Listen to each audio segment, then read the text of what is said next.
कथन क्या है कि बैरन द्वीप ज्वालामुखी भारतीय क्षेत्र में स्थित एक सक्रिय ज्वालामुखी है। सक्रिय है, सही। भारत की एक लौती ज्वालामुखी जो सक्रिय है निकोबार आइलैंड में है, ठीक है, निकोबार अंडमान के नीचे। बैरन द्वीप ग्रेट निकोबार से लगभग 140 किलोमीटर पूर्व स्थित है, गलत। 196 किलोमीटर लगभग ये पूर्व में स्थित है, तो ये लाइन गलत हो गई। पिछली बार 1991 में बैरन द्वीप फटा था और तब से निष्क्रिय है, गलत। 2007 में एक बार फिर से वहां पर हलचल देखने को मिली थी। सो ऊपर दिए गए कथनों में कौन सा कथन सही है? सिर्फ ये कथन सही है, यानी कि केवल एक, ठीक है। तो आपको हमारे देश के भी सक्रिय ज्वालामुखी के बारे में संक्षेप विवरण मालूम होना चाहिए, ठीक है। चलिए अब हम न्यूज में जो अभी का सबसे प्रमुख ज्वालामुखी जो आया 19 सितंबर को, जब मैं अंग्रेजी माध्यम के भूगोल के बच्चों की क्लास ले रही थी, तो एक ज्वालामुखी फटा। कहां पर फटा, आइए इसको देखते हैं।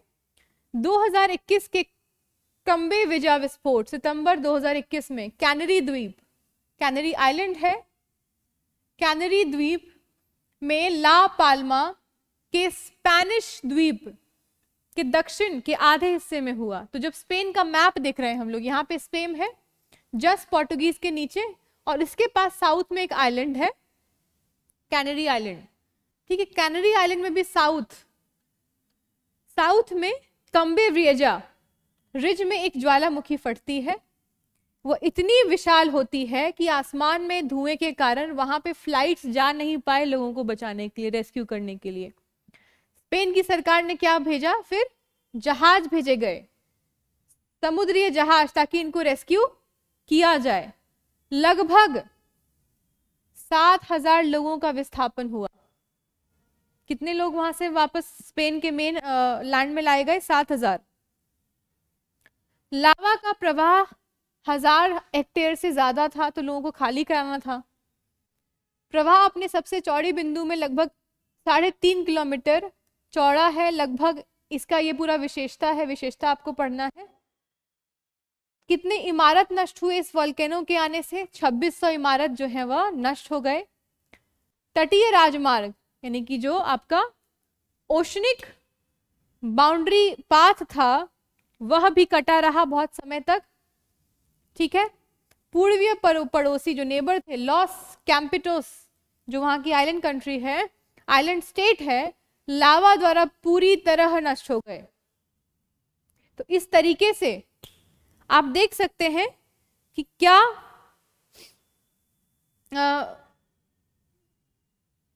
पर्यावरणिक जो चुनौतियां हैं वह मानवीय जीवन को किस तरीके से हैम्पर कर सकती हैं। अब बात करते हैं हम कुछ प्रमुख मुख्य भूकंपीय झटके जो इस वर्ष में हमें देखने को मिले। आपको इन लोकेशंस के मैप्स को एक बार एटलस में जाकर स्टडी करना है, ठीक है। ये कहां कहां पर है,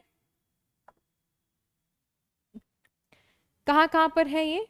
तो पहला जो सबसे ज्यादा रिचर स्केल के मैग्नीट्यूड पे जो भूकंप आया 8.2, यानी कि बहुत ही तबाही वाला था, वह जुलाई 29 को आया 2021।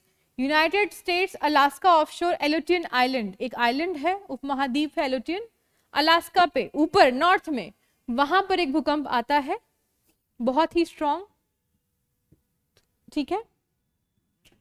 कितने किलोमीटर भीतर से आता है? 32.2।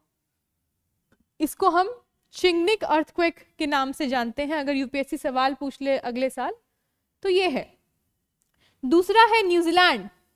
न्यूजीलैंड किधर है? South east of Australia, 8.1 Richter scale magnitude, दूसरा रैंक मिला इसको इस पूरे साल में, और ये बहुत ही सीवियर था।